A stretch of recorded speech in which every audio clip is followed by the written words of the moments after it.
Hey everyone, and welcome to the stream. This is Sharing with Shellshock, episode 21, where the episode is video game rentals. I am your host, ShellshockPrime, and we're 21 episodes in right now, so this show is now old enough to drink. Yes. Really? Well, yeah. Okay, so joining me tonight are two returning guests. First, we got Mr. Ben. Heyo. And we got Mantle Ferox. Hey there. It's good to have the both of you in for tonight, as we are going to talk about video game rentals, where we talk about the games we rented, our experiences, and so much more. And good to see everybody in my chat coming in on Twitch. So, Ben, before we actually get started, remind everybody what type of content you do, since you've been here a couple times already. So I'm a variety streamer on Twitch here. I stream mainly Nintendo games, but I have done the occasional Sony PlayStation and Xbox title as well. Yeah. But I do mainly just the gamut of what I don't really have a theme of anything in particular that I follow, just whatever strikes my fancy at the time. I'm currently doing a playthrough of Metroid Prime Remastered, which I had to delay for a couple of weeks. Mm-hmm. And I'm going to be getting back onto that, if not later tonight, then definitely starting next week. And then after Metroid Prime, we're going to be jumping into Battle Network 3, blue version. Oh, nice. So, very good. Mantle, what about you? I am also a variety streamer. I often introduce myself as a marine biologist and a gamer. The ongoing joke is that I'm a Zelda streamer. I have no idea why anyone would say that, but I am primarily a Nintendo streamer. Do also enjoy lots of PlayStation, though. Anything from retro to modern, depending on what strikes my fancy. Right now, have been doing a co-stream with one of my best friends, Melodic Blue, where she and I are going through the Phoenix Wright first trilogy. It's a replay for me, nice. But she has never experienced them before, and she and I are actually both voice actors, regardless of our day jobs. So it's really fun getting to go through these with both of us voicing things and seeing her reactions. I've also got some fun other Nintendo games coming up before I disappear for at least a couple weeks when Tears of the Kingdom comes out. Oh yeah. If she's reacting to Ace Attorney, she's in for a treat. Oh, we are early in case 5 of the first game, and she is loving it. Oh, nice. I can believe that. Yeah. Hey, Shell, quick question before we start. I just have a dumb question to ask real fast. Did you recently order a sandwich or anything? No, I did not. Oh, funny, because I have a sub for you right here. Thank you for that. Thank you. All right, I appreciate that. Anyway, so video game rentals. We've at some point there have been people who have rented video games from a couple of places like Blockbuster, Hollywood Video, or even if it's just like a local place that's within like your area. But and renting video games has been around from like the 80s up until like the 2010s, because like now it's not a thing anymore to go to a rental place. But that being said, we had some great experiences, and there are times not so great experiences, but no matter what, we will find a game to play that we could just rent for like a weekend or so, play it, enjoy it, and have a great time. And the first thing we're going to start off is, when did you start renting video games? We're going to start with you, Ben. So I started when I was a kid. This was like back when I was still like in the single digits. I don't remember exactly when I started renting video games, but I remember, I think the earliest memory I had was back when the Nintendo, I'm talking about the 8-bit NES console, was like the hottest thing on the market. Yeah. I think I was about 4 years old at the time when I rented out my first video game. I don't remember if it was Mega Man 1, or I do remember renting out one of the Mega Man games when I was a kid. But that was probably like the earliest memory I've got of renting one out. So. Okay. And what about you, Mantle? Honestly, it's kind of hard to remember when I first did, for two reasons. First off, even when I was a kid, I would typically just get my games to have, And it helps out because my birthday's in June, so my birthday and Christmas were kind of halfway points from each other. Yeah.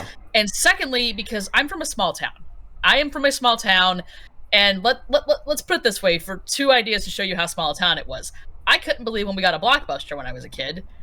And when I was in college, my mom called me one night and made sure I was sitting down when she told me they'd built a GameStop in my hometown. I'm talking a town of 16,000, so not like super, super tiny, but small. Yeah. And I don't remember exactly when the Blockbuster went up, but I think it was when I was about 6 or 7.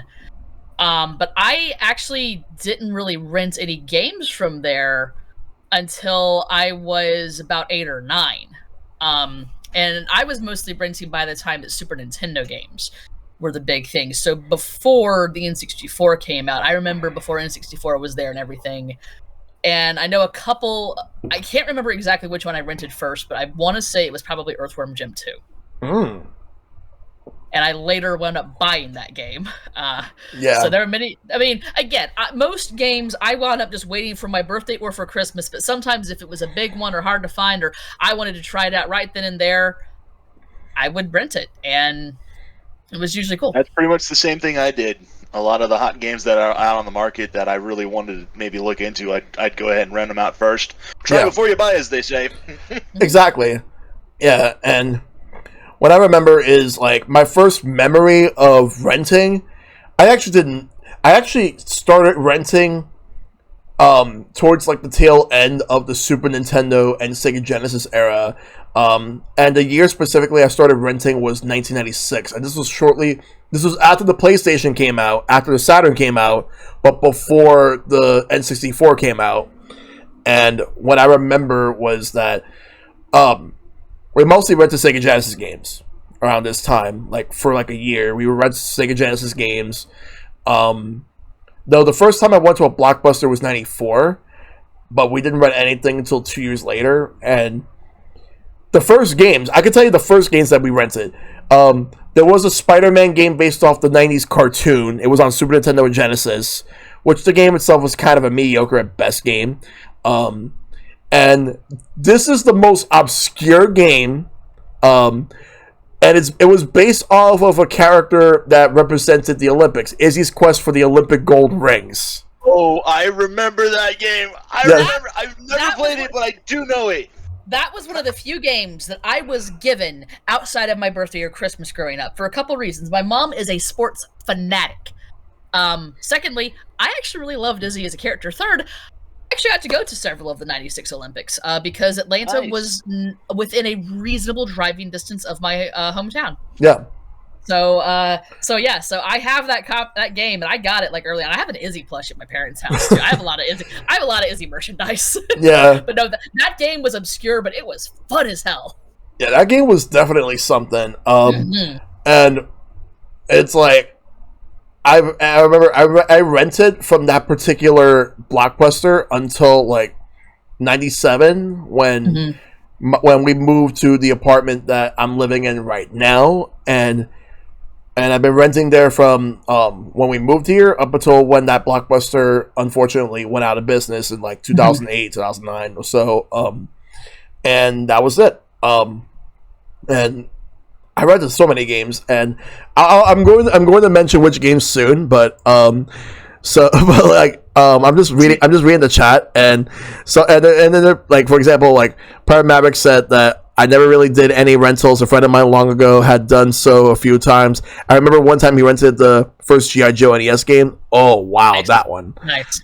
And Maple said Mario Party 3. Nice, Maple. Yeah, DM said not till that they were a teenager. They got EB Games, GameStop. Yeah. Oh, Mario for Game Boy Color. Oh, wow. Like, that's the best version of Mario 1. I remember that one. Because I remember getting that game and just playing it because I love Super Mario Brothers, and just getting that on Game Boy Color was a good experience. A funny thing with the Super Mario Brothers, like literally down the same street from where the Blockbuster was in my hometown, there was a little pizza shop, which even though I'm pretty sure it was a local place, I'm not going to name it just in case of doxing where I'm from. that was actually where I first played the original Super Mario Brothers. Because I didn't play it on my Nintendo. I didn't get my Nintendo until I was 5. Yeah. I'm not sure if many of you, a lot of you, we're all retro gamers, have seen the old classic arcade cabs, which are 2 TVs, one on each side. And at this pizzeria, they had one that had an Excite Bike on one side, one had Super Mario Brothers on the other side. So that was where that's where little 3-year-old Mantle first played Super Mario Brothers. So by the time that they got their NES, they already knew how to play that. Yep. so yeah, but and also with NES, like, while the Blockbuster in my hometown was built up after the Super Nintendo was the dominant system, they did still have some NES games, but I never rented any. Yeah. See, most of the games I remember renting out were mostly Super Nintendo and Sega Genesis, and then I went into doing Nintendo 64 when that came out. I think like the latest console I ever rented anything out for was the Wii. I don't remember because I never rented out any games past that. Yeah, GameCube and Wii were like the GameCube, PlayStation 2, and Wii were like the latest consoles I've rented anything out for. After that, it was mainly just stuff I either bought outright. Yeah, for me, or, I only. Sorry, it was either stuff I either bought outright or because I think this was like that was when that was about the same time the stores were kind of beginning to shut down. It was around the same time that like the Wii era was kind of transitioning over toward the Wii U. So yeah, I never had a PS3, so I actually only rented through the Super Nintendo and N64 era, because the GameCube came out when I was in high school, and by that point, I mean, I knew what I wanted to play, and then anything after that point, I was in college, and I started buying my own games between high school and college. So, oh yeah, so it's like I was still all for people going to rent stuff. But that's part of why I didn't get to mention this. That's part of why I was so happy when Shellshock invited me out here. Aside from that I love hanging out with Shellshock and I love being on the podcast, I was not a huge renter of games, but I was a very specific renter. But that's also part of why I felt I could provide a different lens on renting things. Because I feel that, as we all know, there's that whole gambit between rent everything and rent here and there. And between that, I feel that's going to give us the biggest look at this conversation. Yep. Yeah. And we'll do just that as we move on to the next portion of this topic. Has renting games help you try out games you would have ignored otherwise? That's the next thing. So, we'll start with you, Mantle. Honestly, it didn't, because even at a young age, I already knew like what games and types of games I liked. So for me, it was not so much testing out games that I ignored, but checking out games to make sure I really wanted to play that, or going ahead and get my like a taste for it. Like another one that I can really, Earthworm Jim again. That's Earthworm Jim 2 was the first one I ever like really rented. And there's a couple other Super Nintendo games I rented here and there, but that one, I also have had a subscription of Nintendo Power, as we discussed before, from like the 70 volumes all the way up. So I already had my Nintendo Power subscription before Blockbuster was a thing in my hometown. And I knew what games were coming out. I knew what games were what. So I already had an idea going into it what I was going to play. But again, while it didn't get me to try other things, I treated the Blockbuster the same way I still do every video game store I go into today, whether it's a GameStop or CEX over in the UK or anywhere else. Or even like the little retro bins at all the conventions I go to. I'm a collector, and I pretty much know what I have and what I'm looking for. Yeah. But I always love browsing, and I would do the same thing here. I'd be like, hey, there's Zoop. I don't want to play that, but that's cool to see. Uniracers, they've got that. I don't want to play that, but I'm glad they have it. And just all this other stuff. And I remember one of the biggest ones I always saw but never rented was Chrono Trigger. So that was always cool to see in there. So Chrono Trigger, I was like super familiar with before I finally got my own SNES card of it. But another one that, again, I was super curious about thanks to Nintendo Power, tried out thanks to Blockbuster, and then later received was Turok. Ooh, Turok. Okay. Yeah, so that was a fun one. I would rent that one out. Like I rented that one a couple times before I finally got it. Yeah, and, it's really funny because I need to ask my dad this, but didn't have a chance. I I remember the ESRB back when it was KA before E was a thing. But I bought Resident Evil 2 on the N64 when I was 14, and they didn't card me for it. So it was like right at that cusp of things. My dad, however, he was aware of the ESRB, but he also knew how mature I was for any of those ages. So he wasn't an expert, but he could look at a game and see, like, my kid can handle this. Yeah. So, and I honestly, I need to ask him, like, hey, did you let me rent those games because you wanted to make sure, or is it just because you just trusted me? I'm pretty sure it's going to be the latter, though. Yeah. but yeah, so for me, it's not so much that I checked out games I would have otherwise ignored, but it gave me a taste for games, most of which I eventually bought anyways. Yeah. All right. And what about you, Ben? I'm kind of like this part of the same way on Mantle, but the thing is that my experience is a little complicated. I want to say yes and no. Largely yes, but partly no. I say no because Mantle brought up Chrono Trigger, and it was funny because Chrono Trigger was one of those games that passed by me as a kid.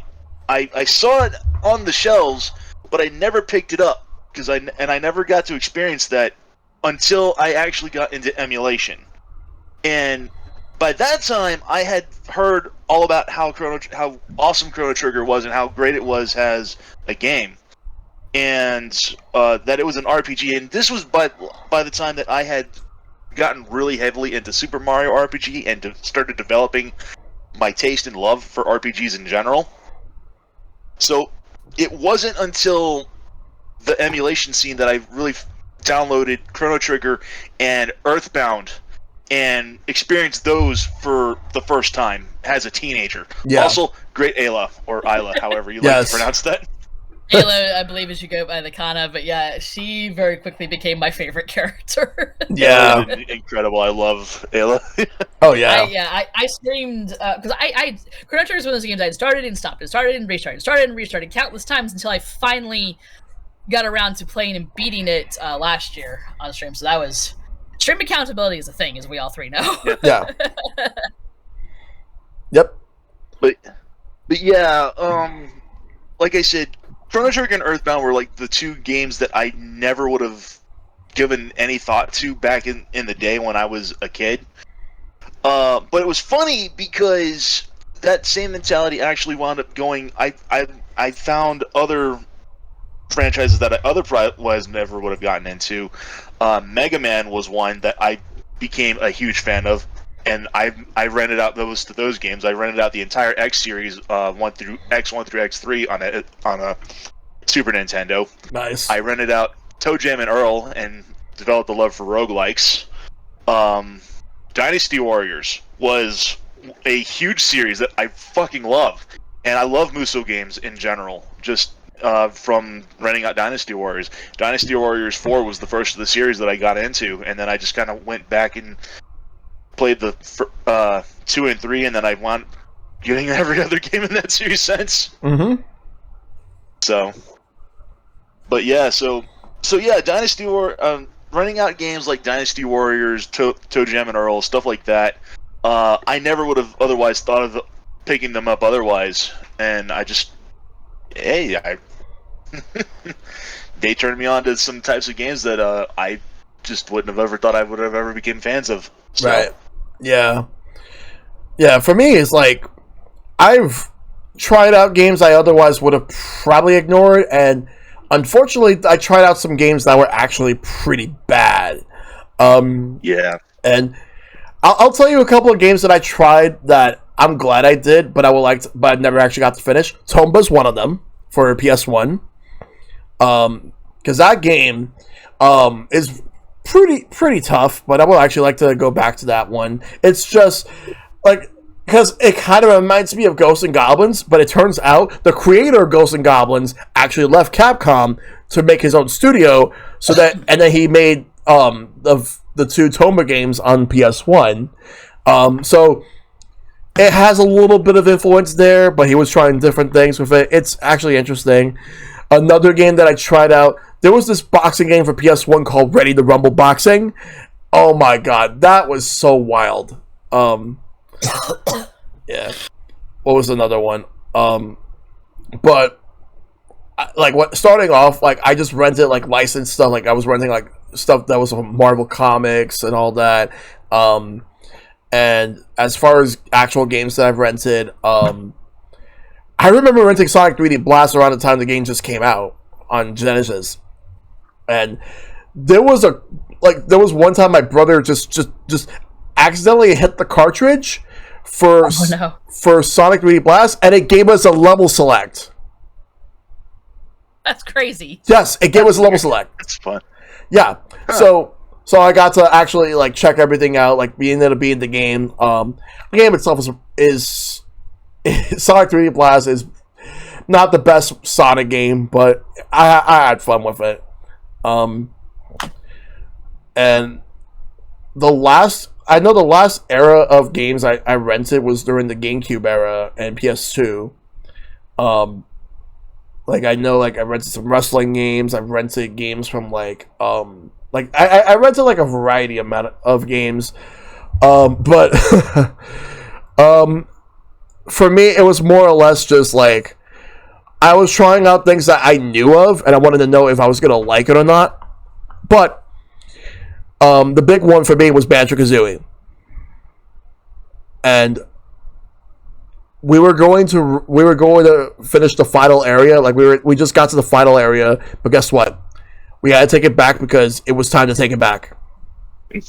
That was another reason I never got. Like, as much as I loved the idea of renting games, you have both known me long enough to know that I am someone who I take my time on games. Yeah. It's not even just out of like the dollar investment for it. I want to immerse myself in everything, and I could never let myself rent a game that was gonna have a big story like that, aside from like most of the time I would buy it anyways, but it was more because I wasn't sure if I could dedicate myself to beat it that time. I'm like, how could people do this? And I'm happy people can. I really am. But for me, it's just like, I needed like a platformer or just something that was easy pick up and go, and it was okay if you didn't have a save file for it. And because I was even thinking that, because this was also even before like they had the forgiveness of the extensions and stuff like that. I know you both lived through that as well. Yeah, something like that, yeah. My absolute sympathy on that. But no, for me, it's like, again, I am very glad for anyone who was able to use it within that time. Me, mentally, I just, no.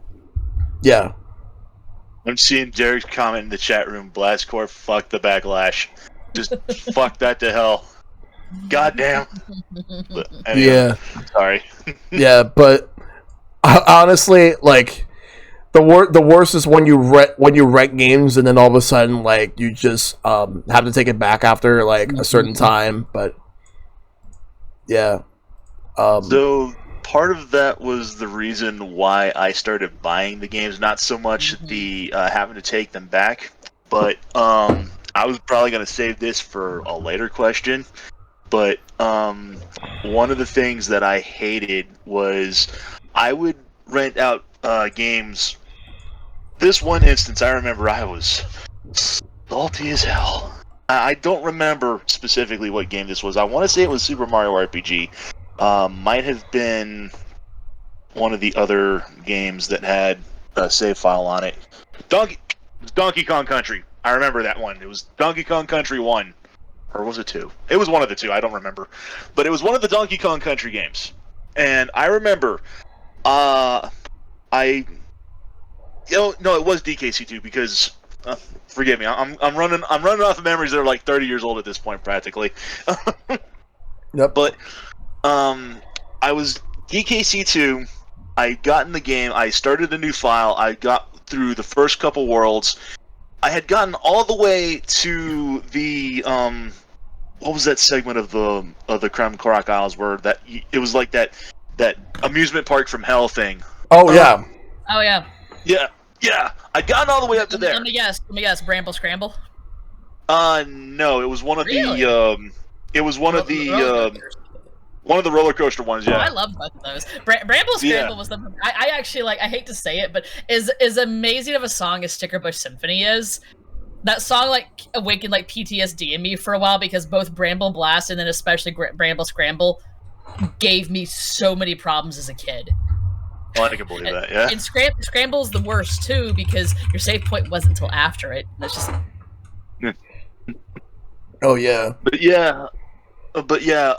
So the thing is I got all the way to that point of the game because I remember that was like about halfway point of the game, give or take. And I went ahead. I was having some issues with the game. I couldn't, get past that one level, and I went ahead and I brought it back to the rental place, and I couldn't rent it back out for a while because they had like the sort of waiting list thing where it's like people had to people wanting the game had to like sign up for it. They only had like one copy of it. I remember that. Yeah. So the place that I rented out this was like, okay, well if you want the game, you have to like put yourself down on a list, and when the game comes back, then we'll go ahead and we'll call you and be like, hey, the game that you wanted is available. So come by and pick it up. Yeah. So it was like about like a week or two before I was able to rent the game out again. Well, I got the game back. I was ready to take off, ready to take up where I left off, and now the game had 3 slave slots. I saved in save slot number 1. Both additional slots totally empty, no data. I got the game. Some motherfucker saved over my progress, erasing everything I did. Both the other slots were still empty. Motherfucker overwrote my save. I am so sorry, dude. I am so sorry, too. That sorry. is. So, and let me guess. He hadn't made as much progress as you. Oh, absolutely, absolutely.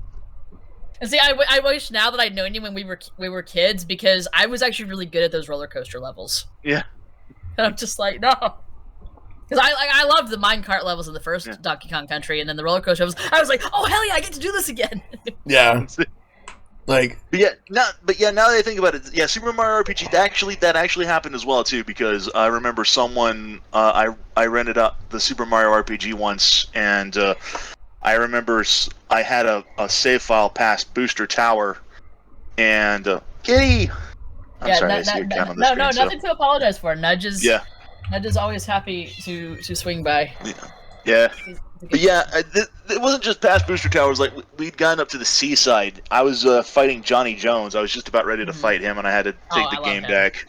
And when I got back, someone had started 4 brand new save files, overwriting my first one, and then he basically he had like "FU" has like the title of all 4 of the save slots. Like, how immature do you have to be to do something like that? I got super lucky with Super Mario RPG because that was another very rare game I was able to get in between my birthday and Christmas. I remember my dad took me to Toys R Us, the next big city up, and we actually got it like within the day and week it came out. So that's the first RPG I ever really played. So yeah, nice. Yeah, but yeah, that was like that was part of the reason why I just started buying my games outright, so I wouldn't have to deal with that nonsense again. I'm so sorry you had to deal with that, dude. That is yeah. Oh yeah. Let's see. So the next thing is, what were some of your favorite games that you have rented? Like, we'll go with you, Ben. Okay, I'm sorry. Yeah, I was just thinking about. So, the DKC games, obviously mentioned those before. Super Mario RPG again was also another one I frequently rented out as a kid because I loved that game so much. Yoshi's Island, Tetris Attack. The Mega Man games were all that I rented out a lot. I rented out Kirby Superstar a lot. I loved that game a lot. That's Kirby game. Those were Another game that I frequently rented out was Mystical Ninja for N64, because that was another game that I also would have never gotten into if I just hadn't picked it up just on a whim. Yeah. A lot of those were just games that I frequently rented out, and then like I mentioned before, Dynasty Warriors was another title that I frequently rented out too. Oh yeah, Dynasty Warriors. Those were most of the ones that I remember off the top of my head. Oh yeah, that I've rented out the most often anyway. Great Ace 3 was another one that I rented out quite often, too. Nice. So, what about you, Mantle? Again, I said most of the games I rented out were on Super Nintendo, but I did rent a few N64 ones. Earthworm Jim 2 was a lot of fun, and like I said, I eventually wound up buying that as well as the first one. I also rented Indiana Jones' Greatest Adventures, which I also eventually wound up getting. Loved the hell out of that. Rented Indiana Jones and the Infernal Machine for the N64. Because remember, for the longest time, you couldn't even buy that game. You could only rent it at Blockbuster. Thank you, eBay, several years later. I also, as I mentioned earlier, I loved renting Turok Dinosaur Hunter. That was the first one. Had a lot of fun with that, especially because by the time I rented it, Nintendo Power had also come out with some of the codes that you could use in it. Let's face it, they were just extra fun that way. Yeah. It might sound funny, not one that one might expect from me. I really enjoyed renting out NBA Jam Tournament Edition, and it's not because I wanted to play a basketball game. It's because I wanted to use the codes where you could play as the mascots or various celebrities at the time. So that was actually quite fun. I rented this game because I was like, that sounds like a cool code. Yeah. Just for that. Yeah, I'm trying to think of some of the other ones I rented because again, my list is so short from there. But those are absolutely some of the top contenders. But my mind will always go back to Earthworm Jim 2 and Turok.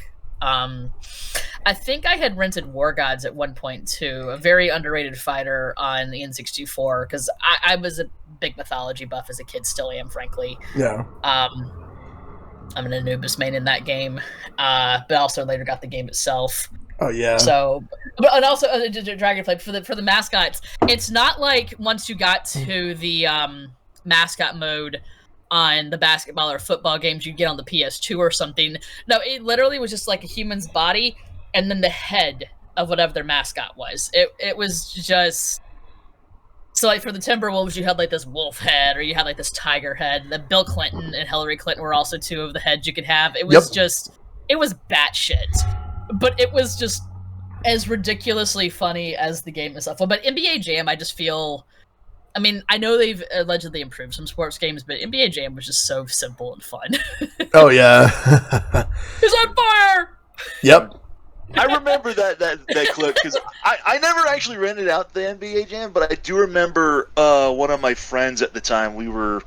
I think he owned the game, and I remember he was playing that because I was watching him play. I was never really much into sports, either in video game format or otherwise.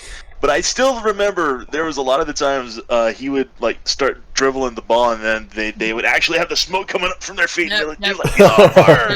No, that was actually quite fun for that.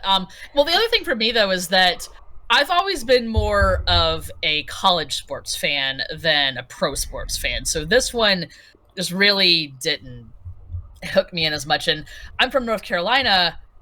I didn't dislike the Hornets. I just wasn't huge into the Hornets. Yeah. So,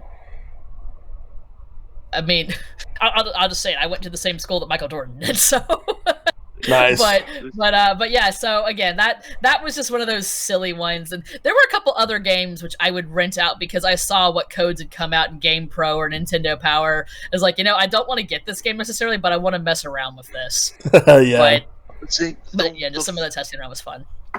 The only sports title I remember renting out that was one that I actually did so on I wouldn't say on the regular, but a fair decent amount was RBI Baseball. I want to say it was 95.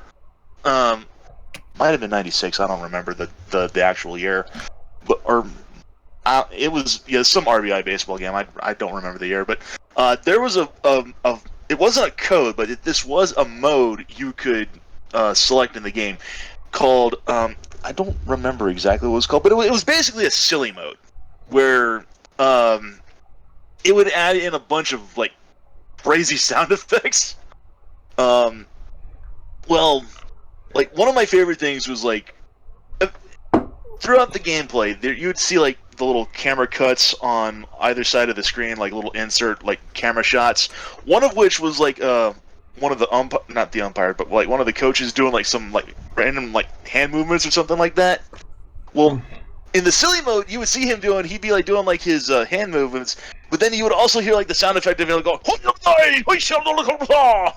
some random babbling nonsense. Yeah, I never played that game, but I remember like seeing bits of that. Yeah, that's wonderful. Yeah, it was just. I don't know. I thought it was funny as hell. Oh, absolutely. I mean, let's face it. Like little that was again part of the fun with renting games was like you didn't want a game entirely for everything, but you just wanted to mess around with it. You had that opportunity with that. Yeah. Oh yeah. Like for me, like in terms of favorite games that I've rented, I actually rented Pokemon Gold before, because like we rented it, but I wanted to buy it like after renting it, but my mom said to wait until Christmas that year, so we did.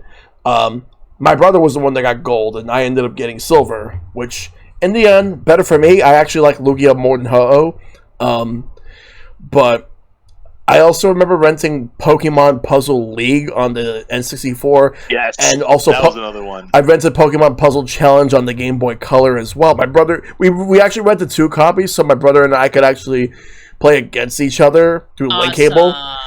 That was actually pretty good. That's fantastic. As far as other games I've rented, I remember renting. I will say there was a Captain America game, Captain America: The Avengers. It was actually pretty good. It was on Sega Genesis. It was a beat 'em up, fun. I had a great time with it. Let's see. I remember renting the original Crash Team Racing on the PS1, and we beat the game. Like my brother and I beat the game. Like it was actually a really good game. Heard. Yeah. The other funny thing with me with renting was that I grew up solidly a Nintendo kid. I mean, I got a Game Gear in 1995 because to me that was like enough of a difference where I was still like a Nintendo gamer, but I liked the backlit training even if it ate batteries and stuff, and it let me try more games. And I'm just gonna say I liked the Game Gear more than the Genesis, but despite being such a Nintendo kid, I was always, because of the gaming magazines and just where I was, even before the internet was super popular, was always aware of what the big Sega or then later Sony games were at the time. So it was fun to actually see those, again, both in stores as well as in the rental store and be like, hey, there's that. But it was also funny, though, because some of the neighborhood kids would still have me help them beat the Sega games, even though I was a Nintendo kid. Oh, yeah. Yeah, because, like, I remember, like, when the PlayStation was around, I rented, like, a decent amount of games. I also remember renting like some really bad games. You want to know what was one of the worst games I rented? There was a game on both the Super Nintendo and Sega Genesis, Spider-Man and the X-Men and Arcade's Revenge. That game fucking sucks. No. Yeah, I never let myself get that game. That game fucking sucks. The funny thing for me though is I actually own some of the so-called worst games of all time, unironically, and I'm fine with that. And especially because now that people crap on them, I'm happy to say that 1 year for a Christmas present, I did receive Michael Jordan Chaos in the Windy City. It's probably better than Shaq Fu. I later got that for $1 at an EB Games. Having played both, I can unquestionably confirm that yes, Windy City is actually a better title than Shaq Fu. Windy City is just so chaotically dumb. You can't help but enjoy it. It is. It is such a dumb game. It is so it is. It is enjoyable for what it is. Yes, exactly. Also, while we're on bad games, not for renting, the first console I owned is my NES. It's still sitting over there on my entertainment center. Still works just as beautifully as the day I got it. First console I played, though, was my dad's Atari 2600. And he still has at home a copy of E.T. Oof. And I would play that as a kid. This is before I realized, little 3-year-old Mantle didn't realize, why am I not having fun? This is a video game. So I would just like play it for a while and then just get annoyed, and I'd swap out either to Yara's Revenge, Frogger, Big Berg's Ed Catch, which is actually a pretty damn good game. Kangaroo. Pinball was the best one. But no, seriously, I played some of those. I have Superman 64. I still have the poster from Nintendo Power in my bedroom at home. I unfortunately had the displeasure of actually renting out 3 Simpsons games that were not good at all. I'll tell you which ones. Okay. Let me take a guess. Let me take a guess. Krusty's Funhouse. No. No. Okay, never mind then. Okay. I'm gonna say before you get started though, best Simpsons game, flipping arcade game. Yes. Although I heard the hidden run. I was never a fan of this. I was never. True. I was never a fan of The Simpsons, but I loved that arcade game. And later, as they started slowly building an arcade at that little pizza place I mentioned, that was one of the first games they added before they added an arcade. Yeah, the arcade game, you couldn't really beat that at the time. She uses a vacuum cleaner. It's just beautiful. Like, okay, so Genesis had a port of Bart versus the Space Mutants. That one I rented.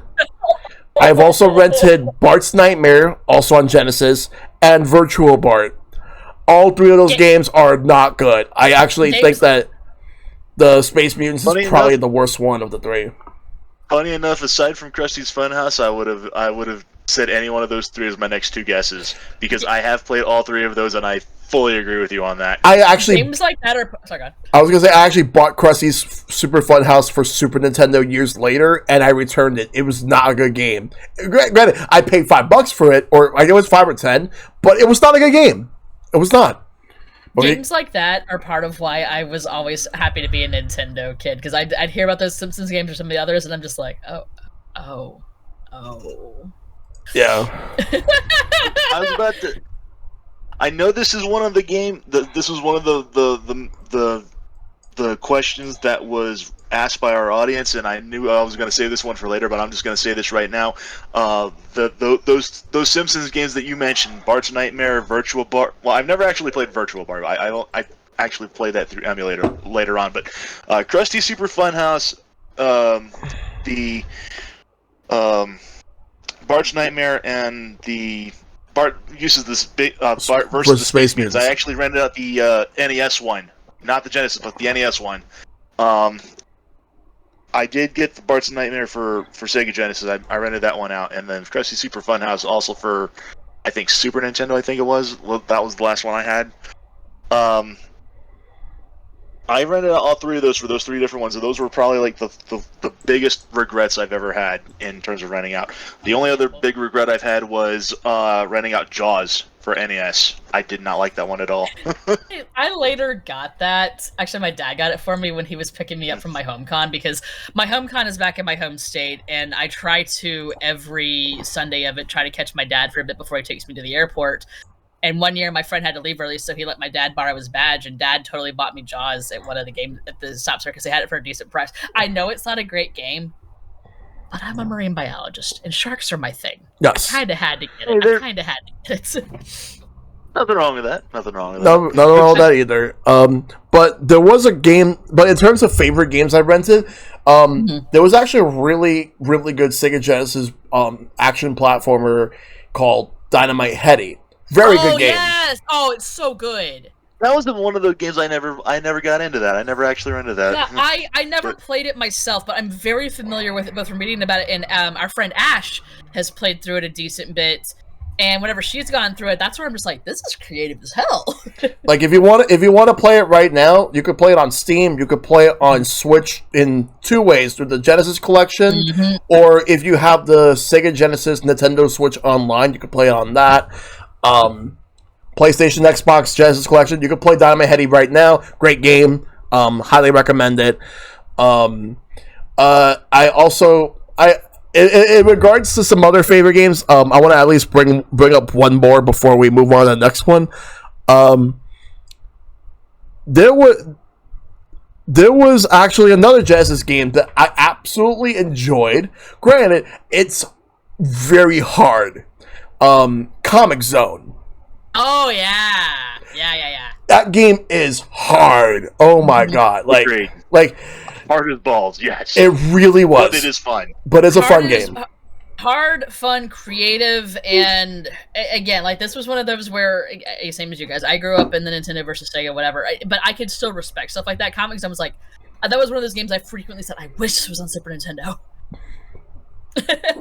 Oh yeah, but yeah, Comic Zone is hard, but at least now people can play the game with like save states or rewinds. Yes.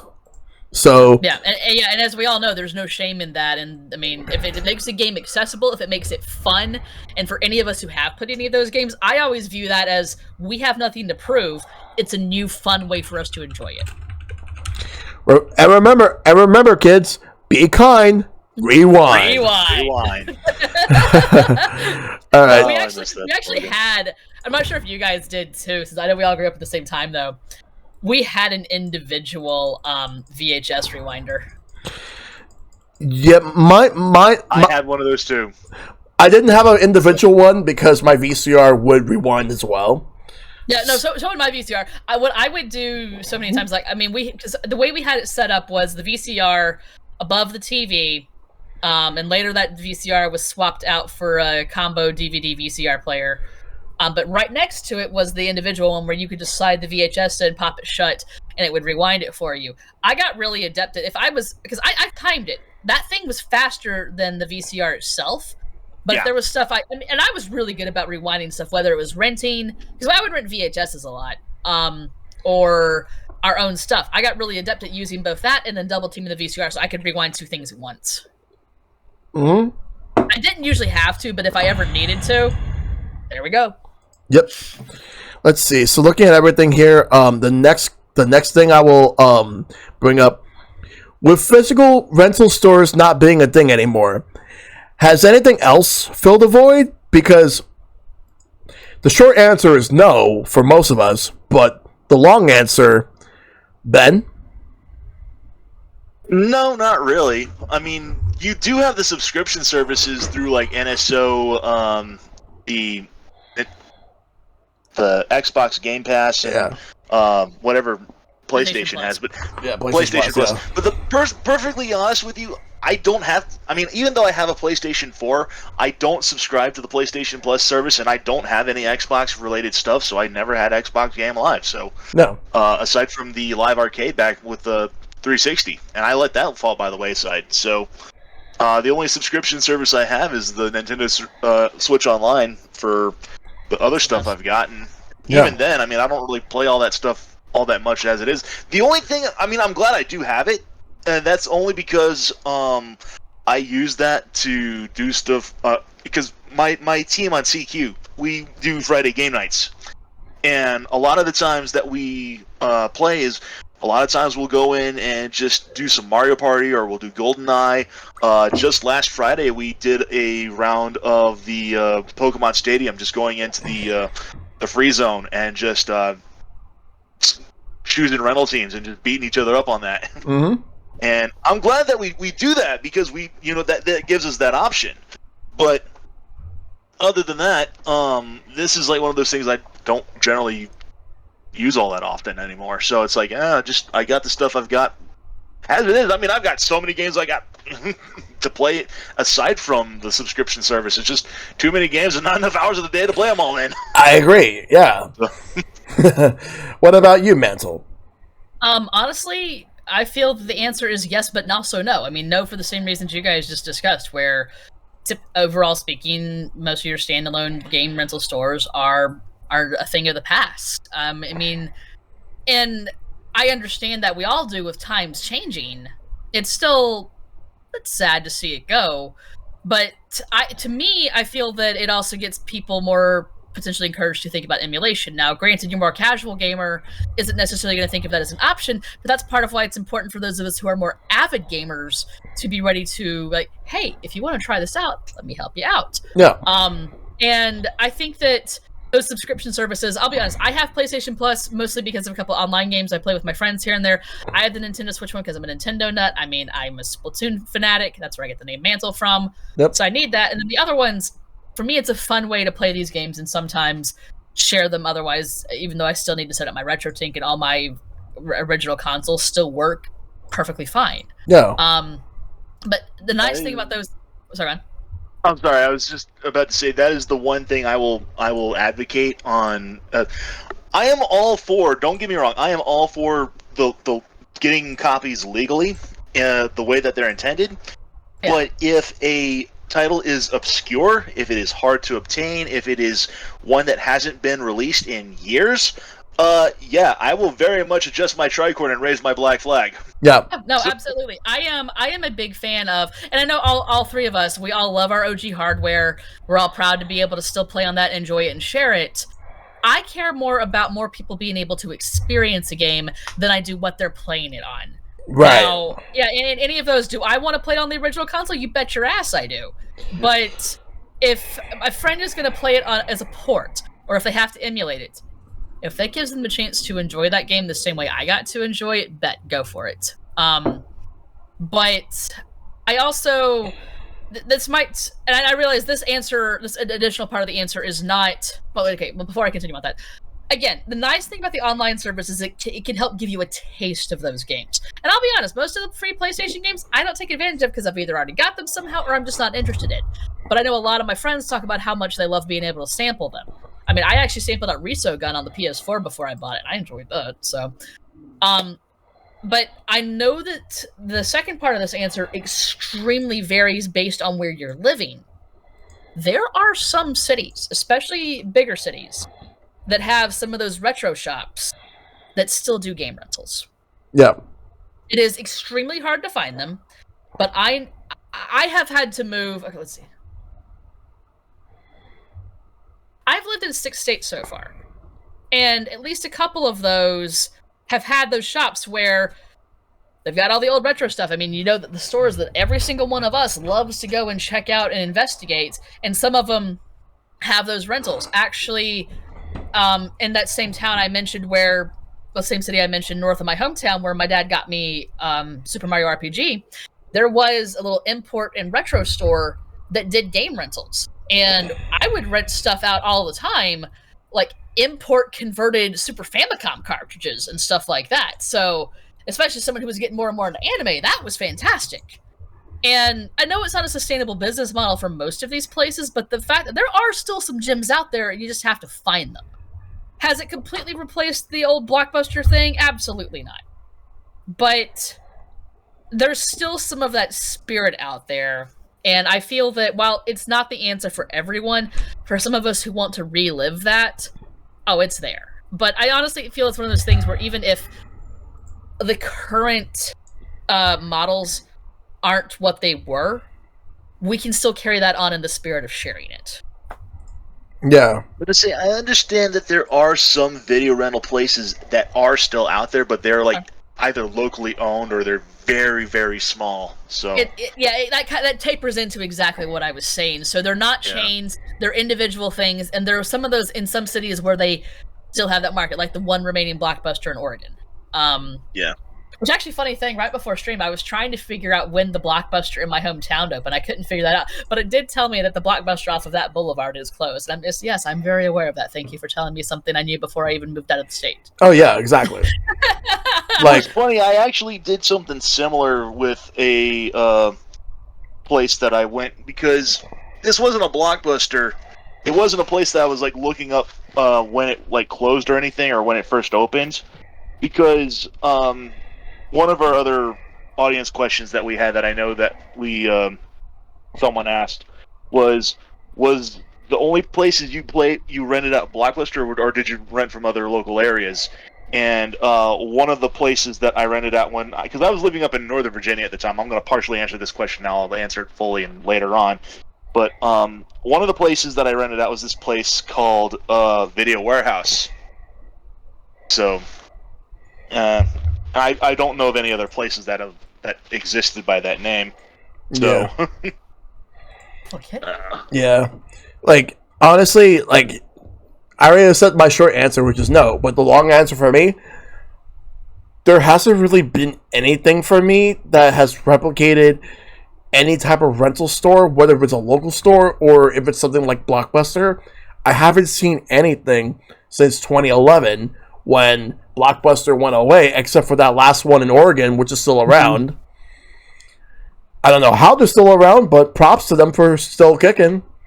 The reason they're still around kind of tapers into what the three of us were saying about those individual local-owned places where they have found just the right market in just the right city. And, like, let's face it, like, some of those places would not survive in other cities, and they've just hit it with just the right traffic, just the right interest, and everything else from there. Because how many places have all three of us seen across the very different places we all live and have lived in, where something does great in one of our cities wouldn't do so hot in another city? And one thing that go ahead. I was going to say, the last place I remember renting from was a place called Family Video. And they were actually active up until just last year. I mean, their physical locations closed out 2021, but they still existed as an online store from 2021 till March of last year. And then they finally went defunct, and they're no longer a thing anymore. With them closing, that was like the last big chain rental nationwide that existed. So Yeah, because for me, it's like what I was gonna say is that there was actually a time where Netflix wanted to have Blockbuster buy them out, and Blockbuster flat out refused. And look at how everything has turned out after that. I still remember Netflix being advertised in Suncoast for the DVD mail-in rentals and stuff, and I never took advantage of it because, again, by this point I was already buying my own stuff, but it was still so surreal to think of. And I mean, I personally, as we all know, streaming can be a great thing, but I don't think it should be the ultimate end-all be-all. I don't know about you guys, but regardless of it being the tagline for Limited Run, I'm a huge fan of physical forever. Because how many times have we seen any of these places, whether Netflix or otherwise, like, this is gone. Can't do anything anymore. That's part of why, unless if I get a game for like really cheap or it's only available digitally, I will always grab it physically. No. Yeah, same. Yeah, it's like digital only, I'll get it. Otherwise, physical, I'll get it. You were gonna say something, Ben? Yeah, I was about to say, I do know that GameFly exists as a service. I want to say that still exists, but I never actually got into that. I never signed up for that. I never did anything of that nature. Yeah. But I understand that as far as anyone looking for like a sort of a rental service, that still exists. And that's kind of like what you mentioned with the whole Netflix DVD thing through the mail, because that's what they do. They send you a game that you rent out, and you can rent it for as long as you like.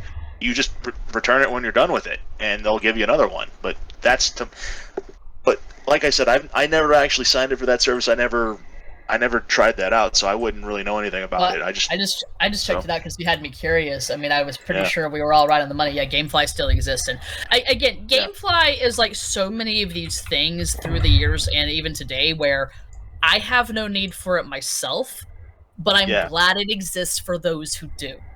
And that's always what I want. Because we all, so many people, like, not so much here within our circles, but so many people get so caught up in just what's for them, and it's like, you are missing the bigger picture here. Yep. Yep. But yeah, like, they're still around. There was a time where I kind of wanted to use them, and I just didn't go through with it. I never actually got to use GameFly at all. Yeah. So there's that. So let's go to the last thing before we do the community questions. How much has renting games impacted you? We'll go with you, Mantle. Honestly, especially as someone who was very selective with my renting, it solidified me as even more of a collector than I already would have been. I'm a big collector, both for my interest and even more for video games, and I'm still working on tidying up some and unpacking some of my apartment, but whenever I get there, I will absolutely share with you guys pictures of that. But I've got my TV flanked with 2 of those adjustable shelves just full of games. Mm-hmm.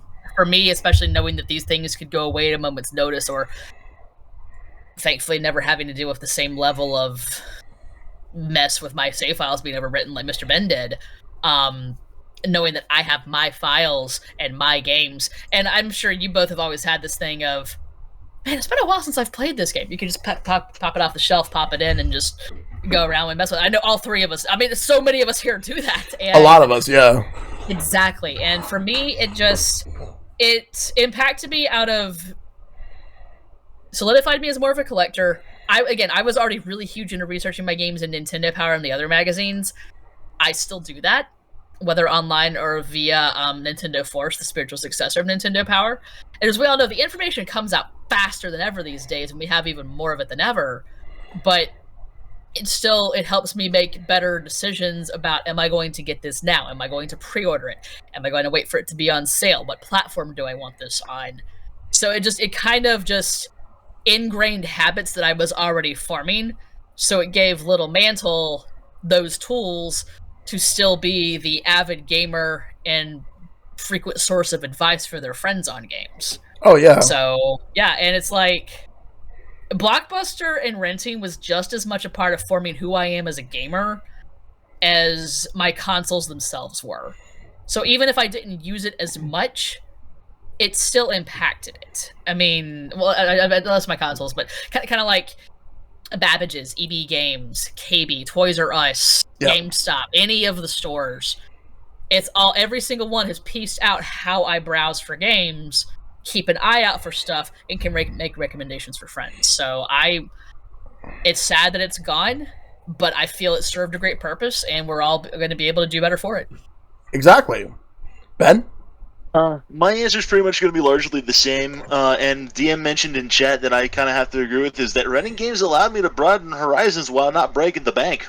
I mean, yeah. At least, if, like I mentioned before, try before you buy. You get a game that you look into it, you think that, hey, this might be a fun experience. I don't know if I'm going to be interested in this. Rent it out for a week, test it out, see how you like it. If you like it, yeah, go ahead and spend the rest of the money, get it for forever. But then if you don't, then just go ahead, turn it back in, don't think about it, and okay, it was an experience. Yeah. Might not have been a good experience, but it was an experience. Yep. And it just helps to serve to inform you for later decisions. So Exactly. And I want to highlight this particular chat right here from System Malfunction. I started my collecting last night. As a kid, you don't know what you have, and I never held on to anything, and I regret that so damn much. Retro game store near me called Game Junkie has tons of games and consoles. Going there every week to pick something up. See, that's a good thing right there, because Absolutely. you never know exactly of the day of tomorrow when it comes to getting all these games, whether if it was like 30 years ago, 15 or so, or even like right now, which is why I will say I could segue into my own answer to this.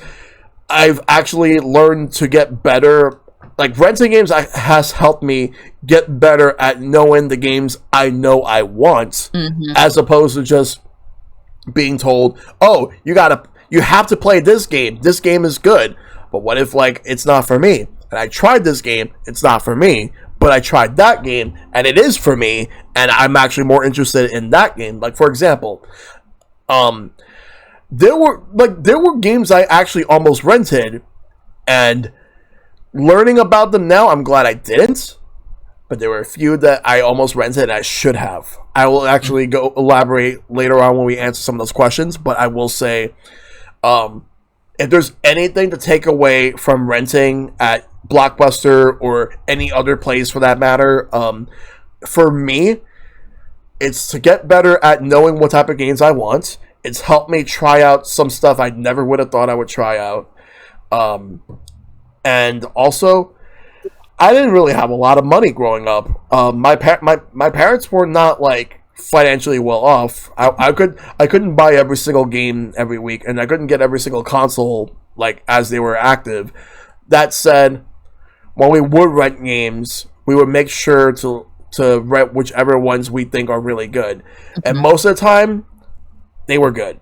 Quite a few times, not so much, but not everyone has to be a winner at some point. But at the same time, I'm just glad to have experienced renting games from like any of these services throughout the years, and I kind of wish that they lasted a little longer, but at the same time, I understand why they can't really survive in like today's market. But that's just how it is. But my experiences, I will never take them away. With that, we are going to go to the community questions. So Daria1 asks, what's the most expensive game you rented? Mantle? Skies of Arcadia Legends. All right, so Skies of Arcadia Legends? All right. Yeah. I honestly don't. No, you're sorry. fine, dude. No, you're good. I'm glad you knew the answer because I don't. I actually have a really, really good memory but renting was so sporadic for me. I don't remember the exact prices. It was probably either Turok Dinosaur Hunter, or it might have been one of the Japanese games that I had rented from that place in this next town up. But I'm just going to go ahead and say the N64 Turok Dinosaur Hunter. So that, All right. but it was worth it, and I've got both the N64 cartridge sitting over there as well as the Switch port. All right, Ben. So you said Skies of Arcadia. Skies of Arcadia Legends, because I looked up how much that thing's going for, like on eBay or something like that. That shit's going for like close to $300. I'm glad I got a game. That's even that's even used, yes. But for the GameCube, yeah, disc only, no manual, no case, just the disc itself, $300. Oh, I lucked God out. damn. I lucked out because when I got Skies of Arcadia for GameCube, for my own personal copy, I got it for like $50. Wow. And that was on eBay. Like some years ago, because the thing is that, well, again, most games I got as a kid and kept. There are very few games I ever actually returned. I had to like really have disliked or just like, I'm not going to play this again game for me to actually return it. Even the ones I didn't like as much, I've kept, and now that I look at how things are going, I'm very glad I did. Yeah. And then there's others where, like, if you like a decade ago, I was looking through my library, just going like, I want to fill this library out a bit more. And there was even one point where I'm like, I need more Wii games and PS3 games. This isn't right. So I filled up the library with a few more. And I've got Last Story and Pandora's Tower now. And a few others. People are like, oh my God, where'd you find that? Well, I'm a collector. I do my stuff. Yep. I would have said Dokapon Kingdom as well. I never actually rented out Dokapon, to be perfectly honest, though, so I can't put that in my answer on that.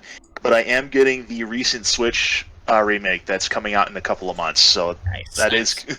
So. Yeah. Oh, for sure. All right. For me, the most expensive game that I've rented. That's a tough one.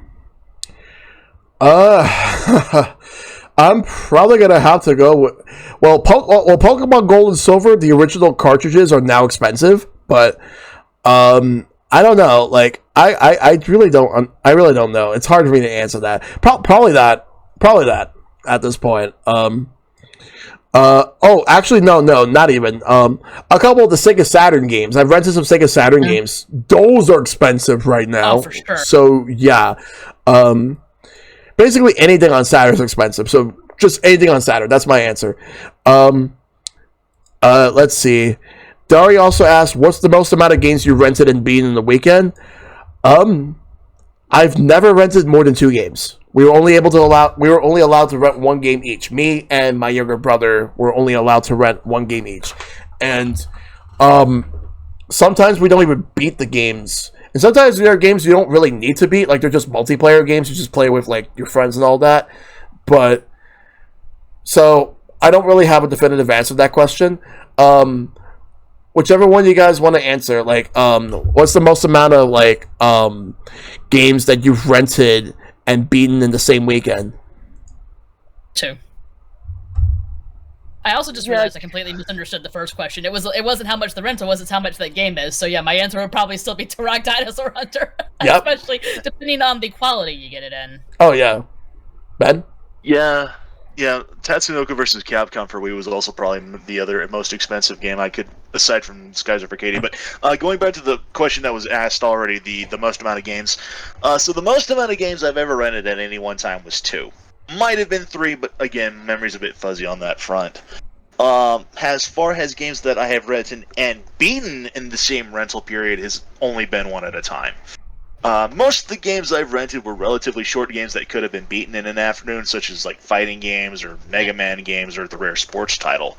But that was pretty much about it. Yeah. Let's see. For me, Go ahead. yeah, part of why I would only rent 2 at a time, aside from the limit, same as what both of you explained, is I know how I am with games. And like right now that I'm a streamer on Twitch, I tend to always try to have a minimum of 2 different games I have for stream and 2 that I play offline. For me, most of my gaming is still offline. I guess you could say it's 3 games offline, since there's also Splatoon, which is always constant for me.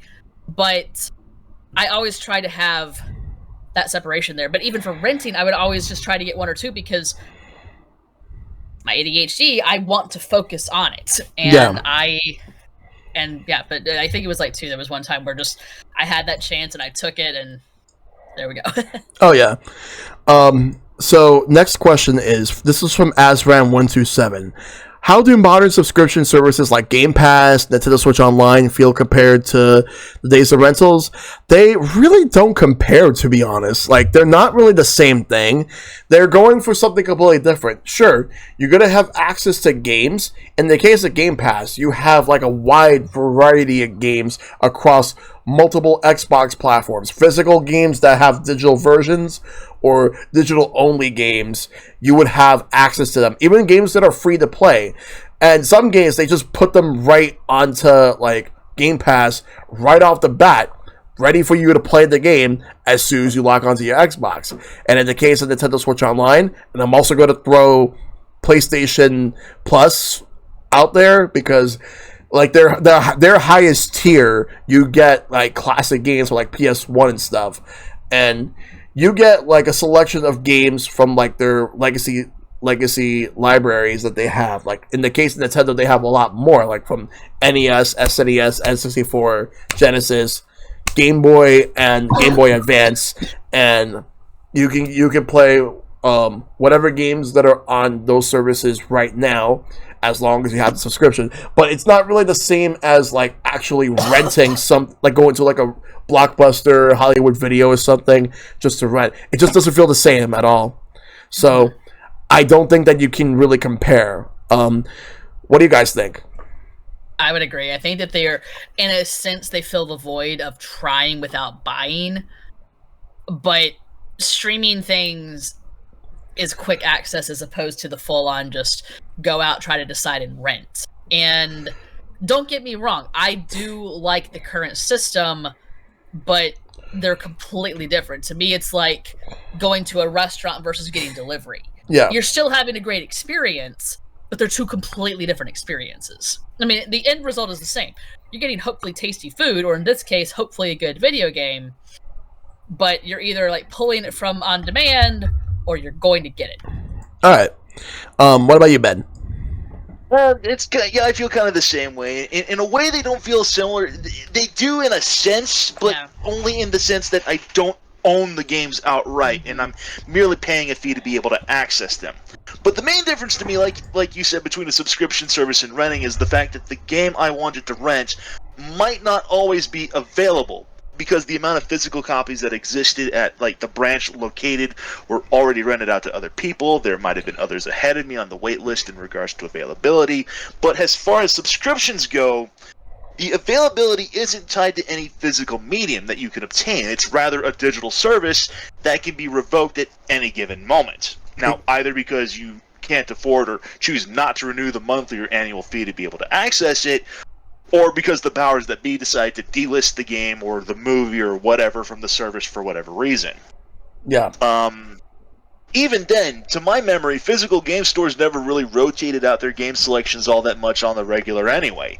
Even the less moderately popular titles were usually still available to rent for years while the systems were still out, with only the lowest running revenue titles being taken off the shelves. That's exactly right, yeah. I mean, they would always, as we all remember, they would try to get in multiple copies of the big popular game, but they'd still keep those other ones because you never know who wanted to rent what, and it also gave you a chance of still making a rental sale for someone's like, oh, well, we don't have this, we got this, or someone who just wanted to try something out. You have an option, and the more options you have for them to try. Well, that's just pretty much it. Like, you just can't compare. So, so next one's from Epic Man. What would you say is the best rental service for games? I've only ever used Blockbuster. That's my answer.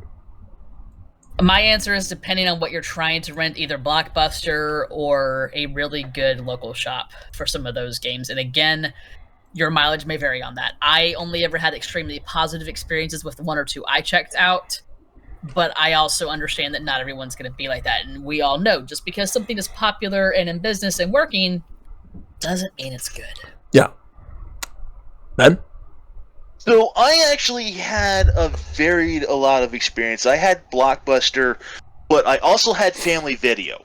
I also had the video warehouse up in the area that I had. But funny enough, I might be pretty much alone in this instance. But back when I was a kid, up until I was about like 14 or so,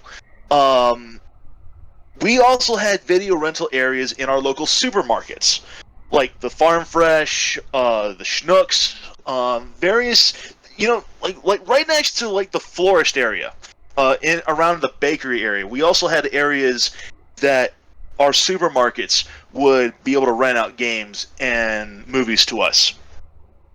And truthfully, if I were to rate any one of them, they were all pretty much about the same. I never really had a problem with any of them. Yeah. They were. It was kind of like we had the Family Video had their own thing. Blockbuster operated in a very similar fashion. The Video Warehouse had pretty much discount situation on that. Yep. And like I said, the supermarket was literally just your store brand, store brand Blockbuster. I did want to say that even though I never used it, around my hometown there was also kind of the off-brand Hollywood Video, which I never used, but from what I heard from my very few friends at school, I didn't have any friends growing up, that they were pretty decent, but Blockbuster was like where it was at. And but say, I also did Hollywood Video as well. I did Hollywood Video at least twice in my memory.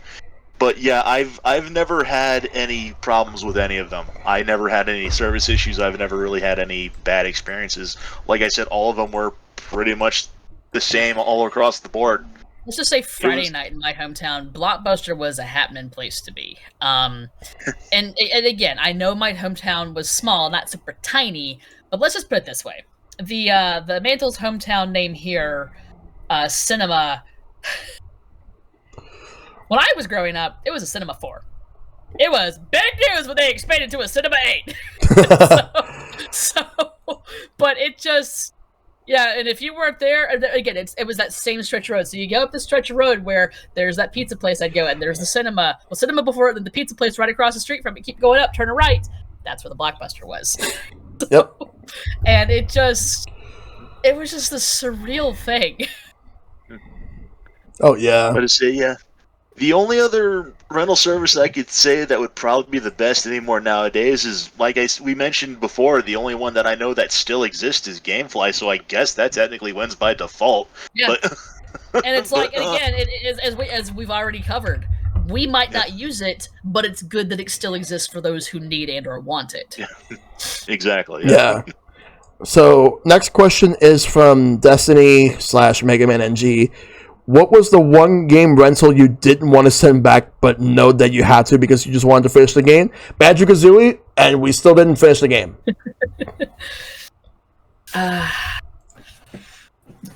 Honestly, for me, it was Turok, although I rented that a few times and I eventually beat it on one of those rentals. But it was kind of nice. So yeah, for me, the first I know I still want to play this. Yeah. Again, for me, Super Mario RPG.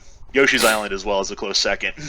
Yeah. So, it was just one of those things where it's like I'm having so much fun with the game, I just don't want to give it back. I have a funny aside about Yoshi's Island. 2 parts. First off, I actually didn't want the game at first because I hated the North American commercial for it so much. Oh yes, I know what you're talking about. I know. I know. Much. Yes, I know exactly what you're. Because like I was reading about it, and the 2 part it sounded cool. I'd see the commercial, and I don't want this. Oh yeah. you remember the one too. So funny thing for that though, not sure if you guys remember Gargoyles, amazing show, and I really wanted the game. The game, I still have the strategy guide where it advertises it for both Sega Genesis and Super Nintendo. They never actually finished it for Super Nintendo, so it's a Genesis exclusive. Yeah. Hilariously enough, I now have it on Genesis on a converter I can play on my SNES. And one of my friends actually gave me a Genesis a year and a half ago. I was like, oh, there we go. But, so I had asked for Gargoyles for Super Nintendo for Christmas for that year. Because they were still advertising it for there. Mr. and Mrs. Claus couldn't find it. So in my note from Santa, there's like, I couldn't. My elves and I weren't able to find this, so we hope you enjoyed this instead. And I was like, oh, it's Yoshi's Island too. Yoshi's Island. Yeah. And then I finally started playing. Like, oh, this is actually really good. Screw that commercial. Like, I still remember that commercial. Like, that guy, he just kept eating and eating, and he exploded at the end. He exploded, Yes. and he explodes, and there's like whatever was in him is on everyone and splattered on the wall. And his digest it says, "Play it loud." Well, that's because of the fact that that was so jam packed. well, that was their marketing campaign, Play It Loud. But the other I remember that. but the other thing is, it was actually a parody of a Monty Python sketch from the movie Monty Python's The Meaning of Life. There was this big guy who came in, he was eating, and he exploded at some point. That's where they took it from. It was inspired by that. Because at the time, like the Nintendo commercials, sometimes they might have some nods to movies and shows, like some scenes from them, but yeah. So yeah, It's so 90s, but it was so terrible. yeah. Like I said, I like literally, I was never gonna get that game because of that damn commercial. I'm glad I wound up like being gifted it, and if I hadn't got it for Christmas that year, I was eventually gonna get it. Now knowing what I do, but it's interesting when marketing does the opposite of what it's supposed to do. Case in point, Earthbound. Oh God, for sure, absolutely, absolutely. Because they had the scratch and sniff cards, and they were going for the gross out humor that Ren and Stimpy made famous, and the slogan for the game: "This game stinks." Yep, I so remember that. I know this is a community question that was in the future one, and this is one I'm going to be going back to again. This is one of the games that I regret not renting out when I had the chance to, because I took that marketing value at face value. I also, believe it or not, this is going to sound kind of embarrassing, but just looking at the giant box on the shelves, because the N64, not the N64, the Earthbound games at the time were sold with the strategy The guide. guide. player guides in fact. So their boxes were correspondingly a lot bigger. And I remember walking past, seeing like this huge ass freaking SNES box with the freaking Starman in front, wondering what the fuck is this? And I the fucking size of the box intimidated me as a 10-year-old kid. And I'm like, I never picked it up. I didn't think of anything about it. I didn't get Earthbound until I got it at a damn steal when I was in college. So I've got that now. Yeah. And that was again thanks to eBay and a really good lot I got. Let's put it this way: there's a lot of games my dad found. It was mostly Super Nintendo, but also a few Super Famicom. It had Chrono Trigger. It had Earthbound. It had a modded SNES that you could play the import games, and it had another 30 other games, some of which I already had, some of which I didn't. $270 for all this, with Earthbound and Chrono Trigger in near mint condition. Wow. Because he knew I was looking for those two games, and he found it. And he and I both, he was like, "Those two games are worth more than that alone." So we're going for it. So it was fun. I wish I had a deal like that. Although I never actually got Chrono Trigger on Super Nintendo, but I do have Earthbound. My mom got it for me in 2001, and I still have it, and Earthbound is now one of my favorite games of all time. Oh, it's so good. Well, and where I was also going to go with that before that, my first MagFest I ever went to, and MagFest is one of my favorite cons that I go to in the whole year. I remember very vividly one of the many shops they had in the marketplace actually had an in-box copy of Earthbound, complete with the stickers still, and you can buy it for $600. That's not a bad deal, but I'm like, I've already got my cartridge. Thank you very much. Yep. Okay. So next one, from RPG Luminary. Have you ever rented a peripheral? Does Game Genie count? I'd say it counts. I have personally not.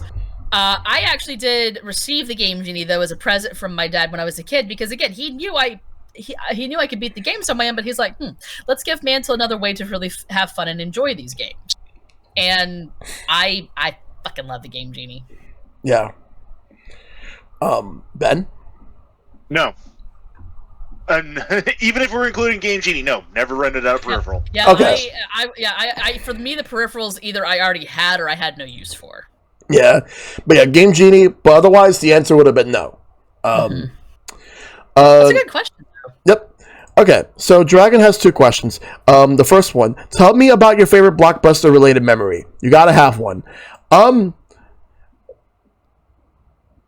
The biggest memory I could probably think of was the first time I've actually rented, which was the fact that I remember so many people were just like during the summer of '96, and there were a couple of Genesis, Super Nintendo, Saturn, PlayStation setups where you could play games. They didn't have anything on N64 yet. N64 wasn't even out yet, but they had PlayStation, Saturn, Genesis, and Super Nintendo. And I think they also had one for Game Boy as well. And I remember everyone was just having a good time there. But I didn't stay for too long because my mom wanted to leave. But we rented some games and we had a good time. That's really the best memory I could think of. Good memory. So my favorite memories of renting, back when the Nintendo 64 was first released, my local Blockbuster used to have a couple of these hooked up to these 15-inch CRT TVs, where you could actually play Super Mario 64. And I remember being psyched as hell being able to go up and play Mario 3D for the first time ever. And 10-year-old me thought that was the absolute coolest shit, just seeing Mario just run and jump and wahoo around Balbon Battlefield. Yep. Absolutely. Couple of years later, when Pokemon Snap became a thing, the sticker peripheral, or the sticker station, was another one that was really cool, because you could actually take your actual cartridge down, pop it in, and print out the photos that you specifically took as stickers. I thought that was cool as hell too. That was amazing. That was probably like the best memories I've got.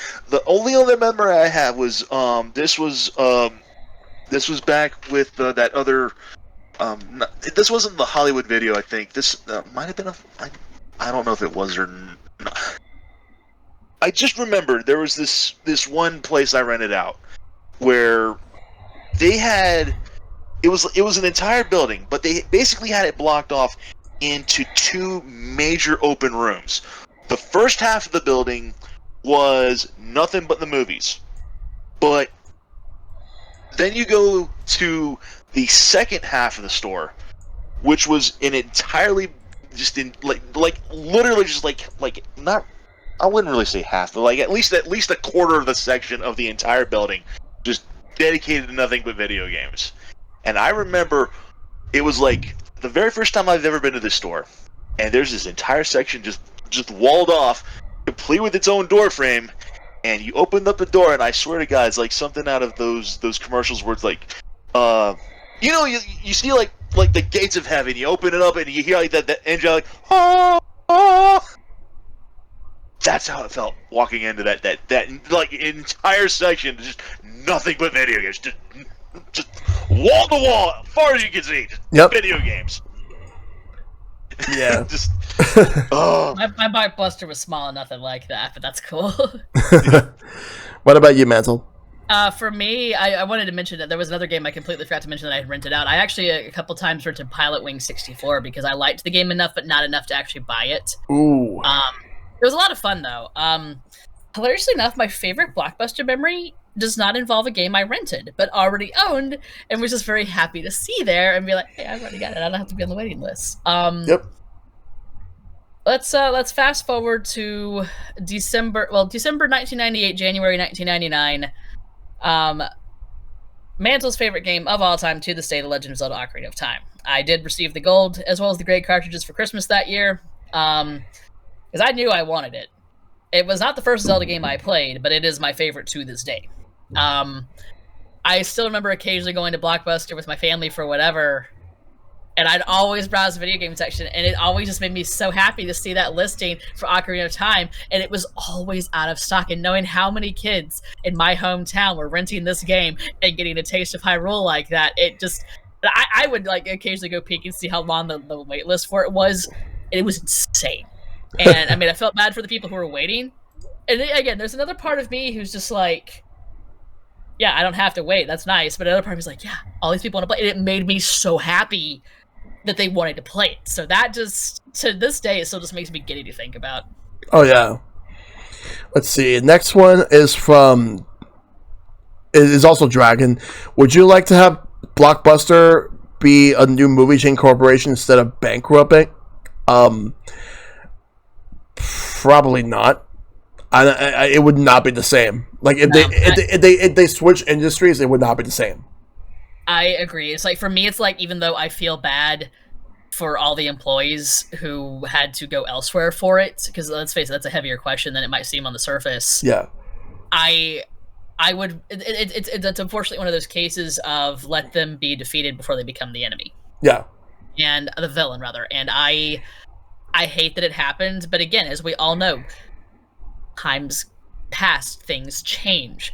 And this was unfortunately one of those changes, which was for the better. Now, did they leave an impact? Oh, absolutely, they left an impact.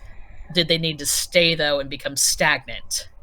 No, they did not. So I'm happy that... And see, that's the thing, is that this is a great question. Our memories of Blockbuster are all primarily positive, as opposed to, man, look what Blockbuster's become now, sellouts. And I mean, it's nice that we can just keep them as this 90s and noughties piece of nostalgia, as opposed to, man, I'll just say it,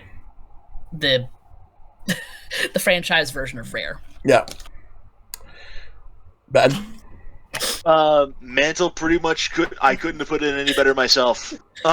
Yeah. I mean, it's like you say, you either see yourself die a hero or you live long enough to become the villain.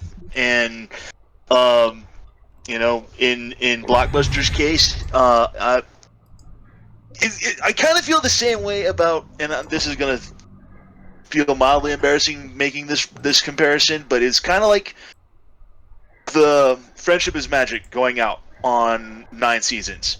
It went out on its own terms. Yeah. Now, granted, Blockbusters went out of business as opposed to like deciding to go out of business, but I'm glad that it basically, I'm glad that it got the old Yeller treatment rather than, you know, continuing to live on as a zombie of its former self. Yeah, That's exactly. a great way to describe it. And as someone who got into Friendship is Magic before they realized what was happening, I still need to finish the series. That's a great way to describe it. And Yeah. that's how it is for so. I mean, again, every single one of us is a geek to some level.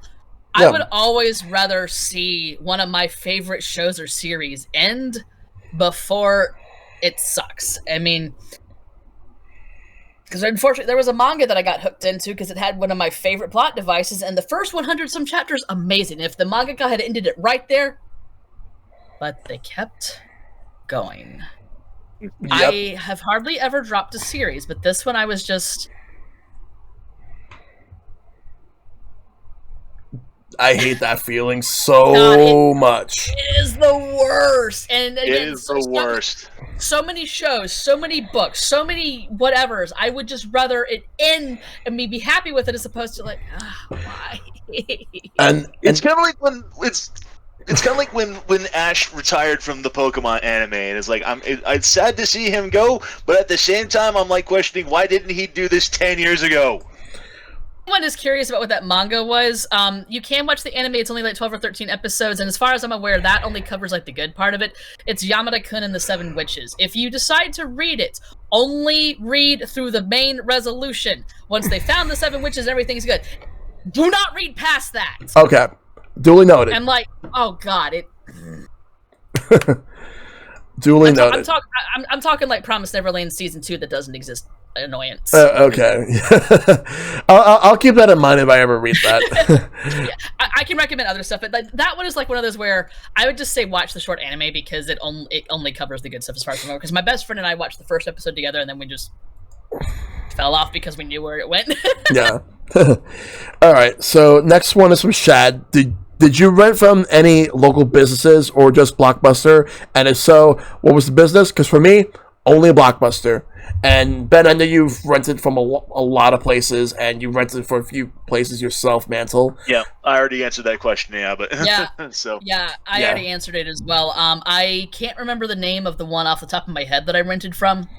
I'd also rather not name it, since even though it was not from my hometown, it was from a city 30 minutes north of my hometown. Okay. But mostly rented from Blockbuster, but occasionally rented from that video game and other geeky merchandise shop in the next city up.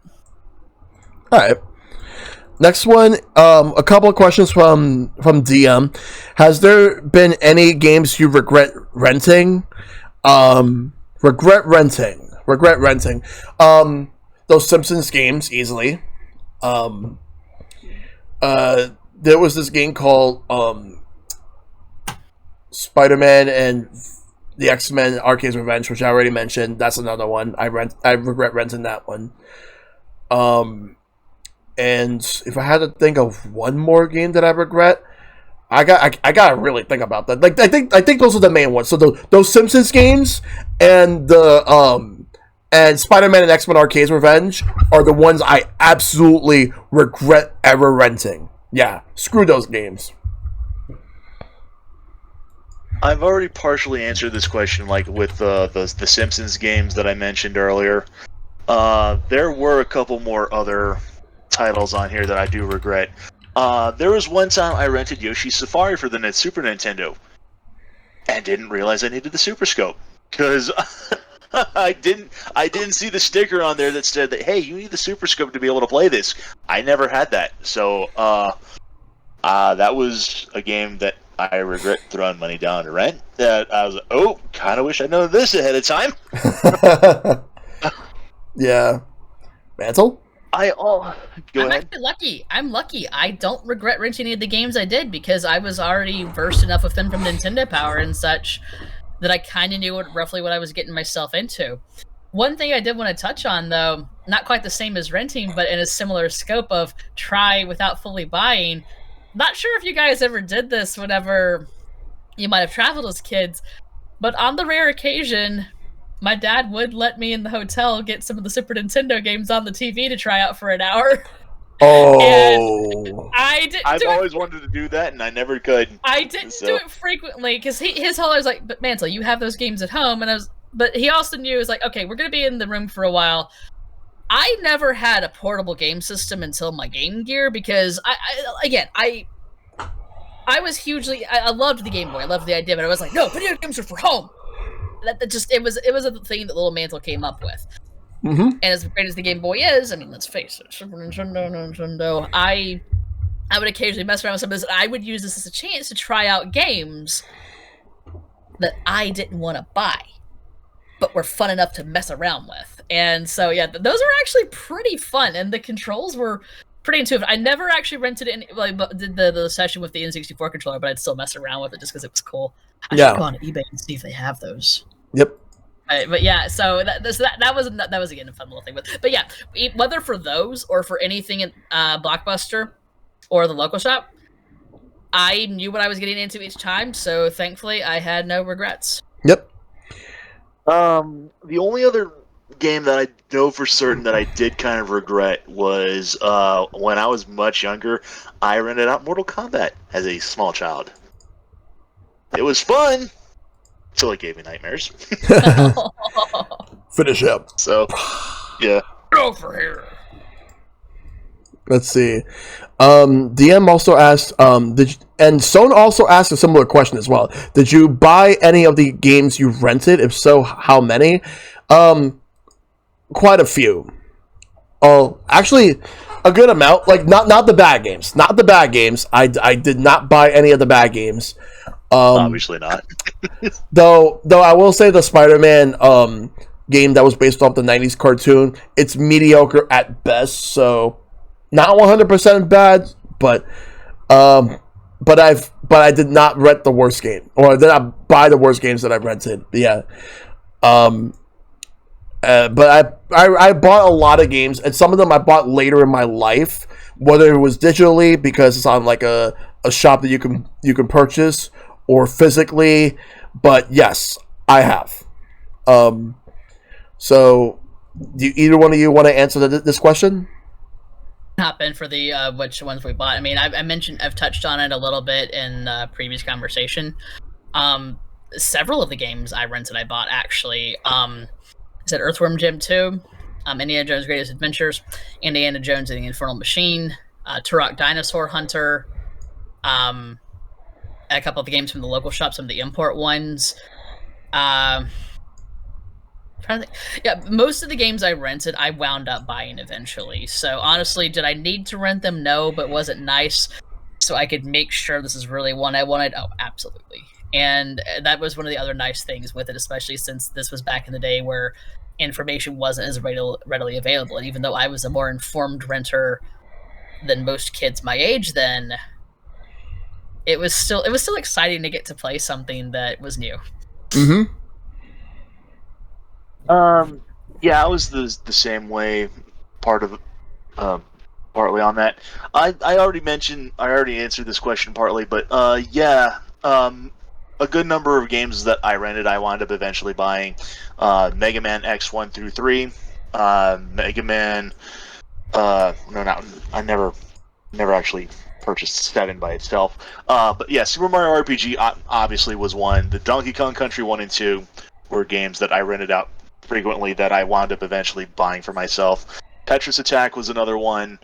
The most recent game that I rented out that I or I wouldn't really say the most recent, but the last title that I have to memory that I wound up renting on more than once that I wound up purchasing in the end was Star Fox Assault for GameCube. Ooh. That was the last game I remember purchasing that I rented out more than once. One of my favorite Star Fox games. Like, there's some way, in many ways, I like it better than 64. It was so good. Yep. Yeah. All right. That game made me cry. I'm sure you both know what I'm talking about. Oh yeah. Yeah. Let's see. And one more from DM. He says, "Yes. Have you ever returned a game late, and if so, why?" Yes, because we actually forgot. Oh no. Like, we missed the day, and we Yeah. and I haven't returned a game late since. Yeah, same thing on my end is that, yeah, I have returned it late, and that's only because, like, oh, hey, I just got so into a game that, like, oh, I was supposed to turn this back in yesterday. Oops! Yeah. Better run it down and pay the late fee. Yeah. Let's see. Next one is from. Sorry. I forgot. No worries. You're fine. It's just as fair because my answer's simple. No, I have not. Okay. Because I was pretty on top of it, and regardless of me being on top of it, my dad especially was. So yeah, I mean, this was I might have executive dysfunction, but my dad was good at keeping me set on stuff. Yeah. This was one of the great things why I loved Family Video, because their policy was that so long as the game wasn't on a wait list for whomever was wanting the game, their late fee for however long that you wanted to rent it out for was generally just the same amount of money that you would have had for however long you wanted to pay it for. Yeah. So like if you rented out a game for like $5 or for 5 nights, it was like $5 for 5 nights. And if you missed it by a day, then it was only like $1 per day that you missed it. And if you had it out for like another 5 days, it was just another 5 days for however long you rented it. Yeah. Like that. If any of that made any sense whatsoever. And you're good, dude. So yeah. Yeah. Let's see. So next one is actually from Professor Icepick. Have you never actually played a game that you rented in the past because the game was damaged and that was the only time you actually tried to pick it up? Once. I don't remember the game, but it happened once. Oh. In my case, no. Despite my hometown being my hometown, no, the Blockbuster was pretty on top of taking care of their stuff. Yeah. So I never had that experience, and they were also really good about inspecting stuff before they rented it out. Yeah. Ben? I did have one instance. There was, it's really more of a yes and no. There was one instance I recall I rented a game out for 5 days and never played it at all, but that was mainly due to me being distracted by other things and just not getting around to actually playing the game before I had to return it. But to answer the question properly, yes, there was this one time I did have to, I rented out Donkey Kong Country 3. And it was like the third or fourth time I rented it out. Something was wrong with the cartridge. I think either the pins were dusty or something like that, because every time I tried turning it on, it gave me this error message that an irregularity had been detected. Power the game off and wait for 10 seconds and then try to turn it on again. Ooh. Never seen that. I'm so sorry. I did eventually get it to work. But and this was, I mean, the thing was is I would have to take the game out and reinsert it a few times. And I also did the whole, standard fix it where, like, you take it out, you blow on it, you slap it back in. And eventually, it did eventually work. You flip it on, and the little rareware thing kind of comes up, and I would start to play it. But then, for whatever reason, I would go through, like, a few levels, and then eventually I would try to go into a game, or into a level, and then the game would just crash on me, and I would get that irregularity message again. Fucking freaked me the hell out. Yeah. Understandable. Yeah, exactly. Let's see. So, as far as the next question goes, let's see. So, are there games that you regret not renting? So, Ben, I'll let you go first for this one. So, yeah, I did mention this. I did mention this ahead of time. I did mention that I regret not renting out Chrono Trigger or Earthbound, and the Super Nintendo Star Fox. Those were games that I regret not renting out when I had the chance back in the day. Yeah. I didn't get into Star Fox until the Nintendo 64 game, and it wasn't until emulation I really started getting into emulation that I was able to really play all three of those aforementioned titles. I probably would have fell in love with them a lot sooner if I'd actually bothered running them when I had the chance to be able to do that. Yeah. Mantle? So, Kind of wish I had rented Chrono Trigger, or at the very least wish I had bought it before I did. But at the same time, as you guys have both heard, I kind of have a really wholesome, amazing story about how I got my own, like, very good condition copy of it. I kind of wish I had rented it, but also knowing how long of a game it is, and how in depth I get into JRPGs, and how long it took me to beat it once I finally finished that. At the same time, that regret is fleeting at most, because no, I would not have beat that in the rental time. Oh, yeah. But it was one of those games that always made me happy to see it, especially because I recognized that art style. So by the time that Dragon Ball Z became, like, more popular over here, it was like, wait a minute, I know that art style. So I actually recognized the Chrono Trigger style before DBZ. So thank you, Toriyama-san. Yep.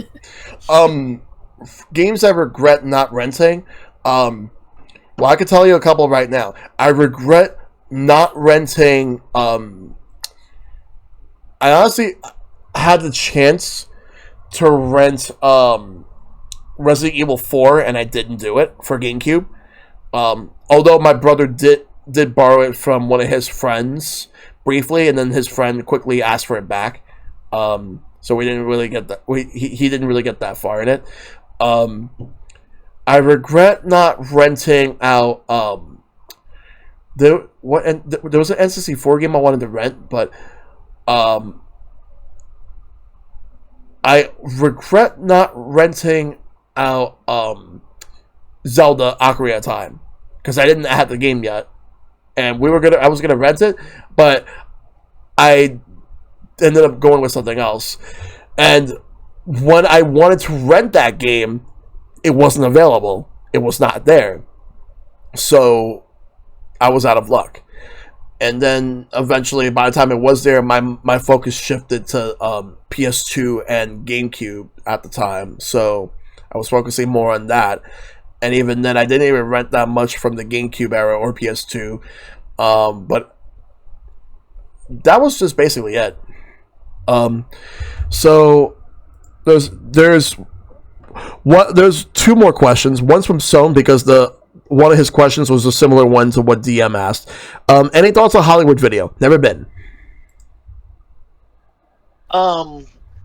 I honestly don't really remember Hollywood Video that much over Blockbuster because, like I said, I've only been there maybe once or twice. So my memories of that are nowhere near. I actually have more videos. More videos. I have more memories of renting out video games from my local supermarket than I do memories of Hollywood Video. So I honestly can't really answer that question in any real meaningful capacity. For me directly, I never went to Hollywood Video, but from one of my closest and only friends from my school in my hometown, she enjoyed them. She said they were pretty good. Again, we mostly frequented Blockbuster, but she had a good experience, so I'm glad for that. And for anyone else who used them, I hope your experience was also good. Hmm. Yeah, but again, can't really say anything. Never actually been. So for those who went, I hope you guys had a good time with them. That's all. That's in.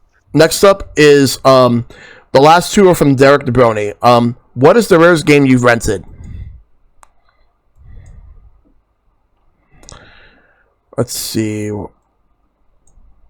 I think that was like a similar question to like the most expensive, but in terms of rare, it's hard to really say. For me, the rarest was probably Indiana Jones and the Infernal Machine because, again, that game was only available at Blockbuster. And I have that as well as a couple other games, including my copy of Daikatana, which both have the Blockbuster sticker still on them from where I later got them on eBay. Yeah. So yeah, Indiana Jones and the Infernal Machine for me just because it was only available at Blockbuster. Yep. Ben?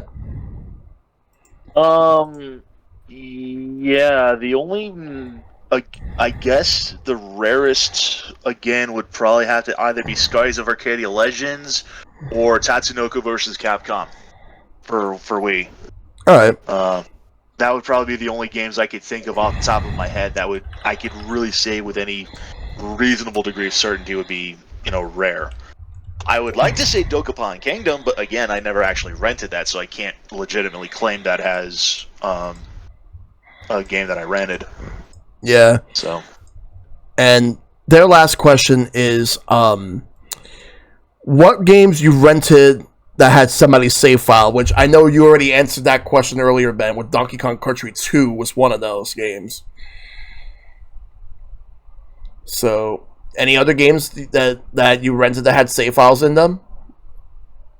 so someone else's save file, yes. I actually did have more than once. It was like, again, there was the Super Mario RPG one I had where a lot of times I would rent out and someone else's save file would be on there.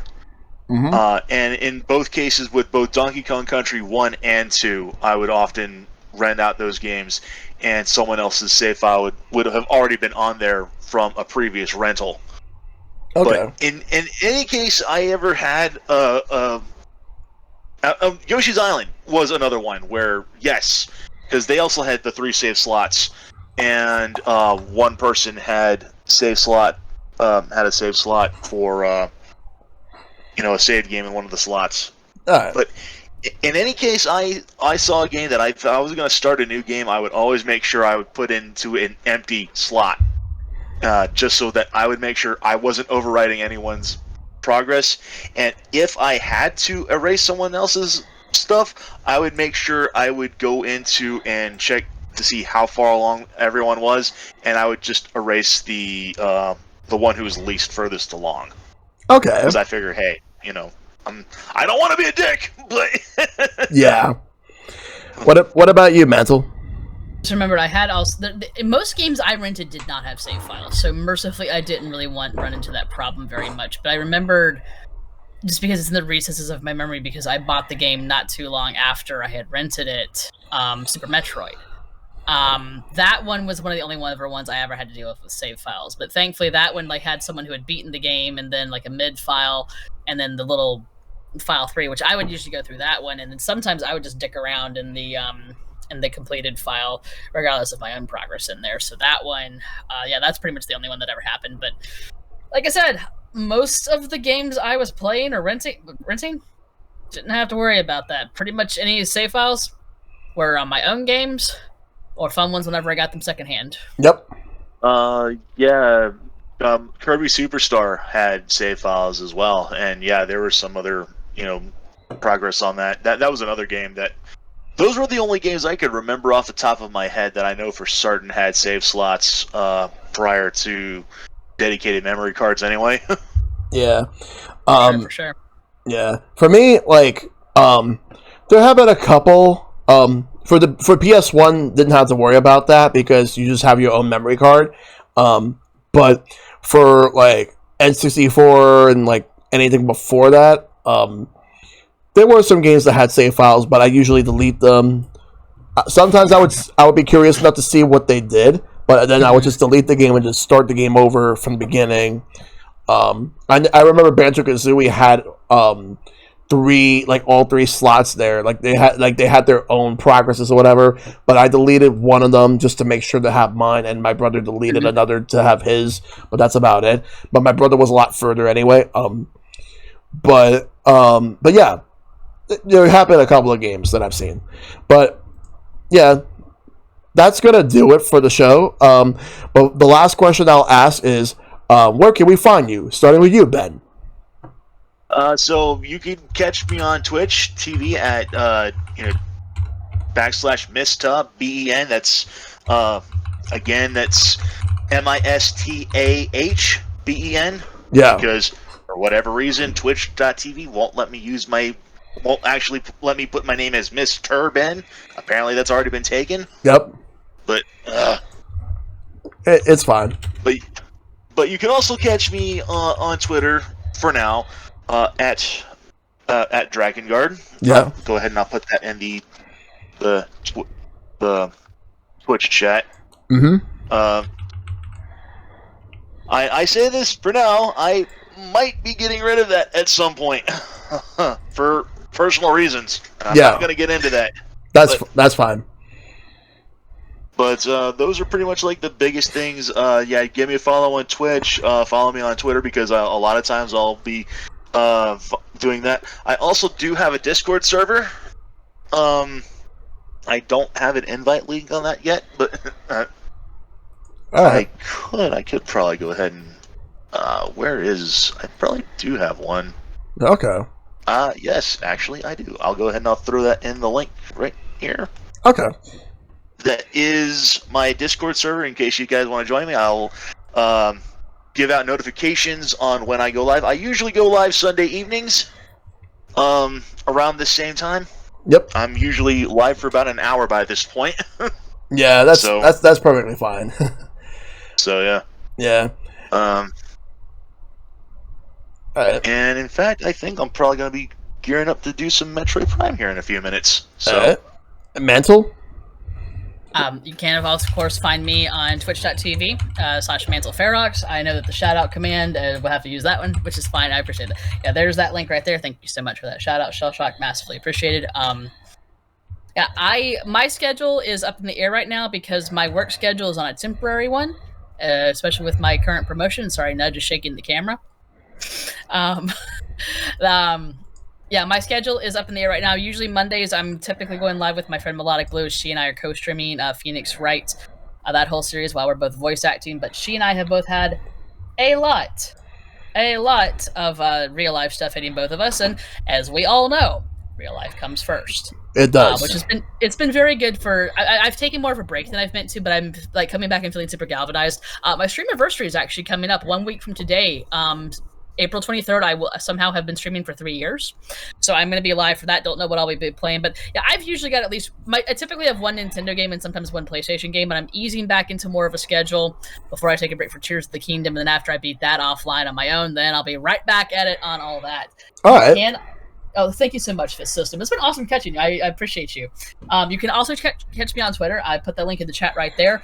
I'm not going anywhere unless what Twitter itself does, because while I know, again, we're not going to get in that conversation, I've had a mostly positive experience there and actually have met some of my closest friends thanks to it, so it's been positive for me.